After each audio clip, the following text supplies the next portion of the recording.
Hello friend, मैं आनंद राज।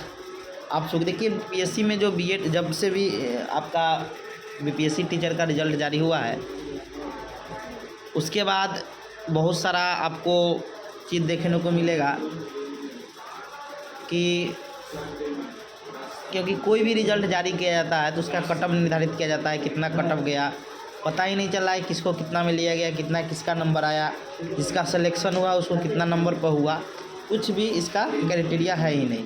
सोचे बोला गया कि आपका पीडीएफ में रिजल्ट दे दिया कि आप लोग सफल है, आप लोग सफल नहीं है। समझ गए? रोल नंबर चेक कर लीजिए। तो देखिए, ये आज ट्वीट किए हैं अतुल प्रसाद जी। देखिए, जैसे इनको ये बताए हैं कि मेरे नंबर क्वालिफाई कट ऑफ से अधिक होने पर और अभी भी कुछ रिक्तियाँ होने के बाद मैं सफल क्यों नहीं। फिर उसके बाद है कि कुछ सफल अभ्यर्थियों से मेरी संख्या अधिक होने के बाद भी मैं सफल नहीं हूँ। कुछ बीएड अभ्यर्थियों को पीआरटी में सफल क्यों घोषित कर दिया गया है। सीटेट के असफल अभ्यर्थी को पीआरटी में क्यों सफल घोषित है। मुझे मेरी पसंद का जिला, मतलब ये सब कुछ क्वेश्चन है तो उसका जवाब दे रहे हैं कि दस्तावेज सत्यापन में अयोग्य 10,000 से अधिक को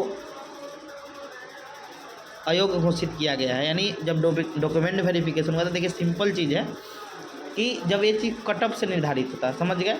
अब डॉक्यूमेंट वेरिफिकेशन में सही बात है कि बहुत, जैसे आप 9th-10th में आइएगा तो बहुत का सब्जेक्ट कॉम्बिनेशन नहीं था। समझे? अब हिस्ट्री ज्योग्राफी है नहीं, एसएसटी में कोई डाल दिए तो उन लोग तो हटेंगे ही। बहुत लोग लैंग्वेज में भी बहुत दिक्कत है। समझे? बोला था कि 3 साल आपका पढ़ा हुआ होना चाहिए लैंग्वेज।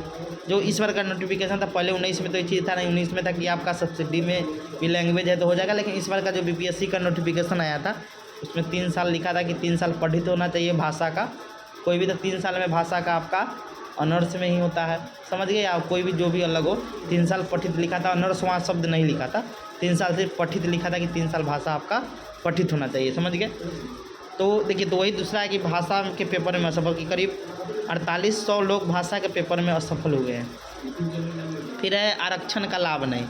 अब देखिए, मान लीजिए आरक्षण का भी बहुत तरह का क्राइटेरिया दिया हुआ था कि जैसे एनसीएल है, बहुत लोग का 1 साल पहले का था तो उनको रिजेक्ट कर दिया गया, उनको बाहर कर दिया गया है।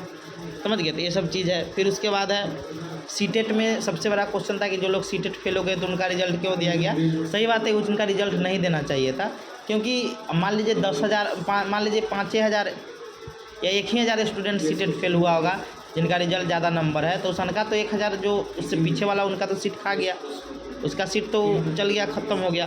फिर उसके बाद कुछ बीएड वाले को भी रिजल्ट आया तो इसका कारण है कि फॉर्म ही गलती भरे हुए थे, वो डीएलएड डाल दिए थे, इसीलिए वहाँ तक, क्योंकि वहाँ तो सिस्टम में तो कंप्यूटर करता है, जो डीएलएड देखा होगा उसका रिजल्ट जारी कर दिया होगा।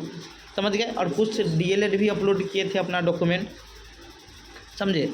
और जिला का आवंटन अलग चीज़ है। तो देखिए, कहने का मतलब है कि अभी इतना तेज़ी से कोई भी चीज़ होगा उसमें झोल होवे करेगा बहाली में। समझ गए?